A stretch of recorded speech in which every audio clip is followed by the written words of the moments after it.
vaikai adaptuojasi, ateina apsižiūrėti, kokį darželį eis, šypsenos veiduose, nes tikrai džiugus dalykas, kad šitas darželis, iš esmės jau yra atidarytas ir nepilnai prieš pusmetį čia paskutinį kartą buvom atėję ir pakvietėm visus apžiūrėti. Tikrai ne iš tolo nebuvo panašu į tai, ką mes matom šiandien.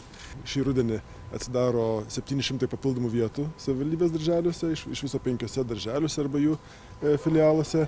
Ir be abejo tai labai svarbi žinia tėveliams, nes eilių į darželius vis dar yra, bet jos mažėja ir dėl to, kad savivaldybės darželius plečiam ir dėl to, kad privatus plečiasi. Šiemet iš tiesų renovacija ir darželių ir mokyklų yra tokio masto, kokio senai jau nebuvo Vilniaus mieste.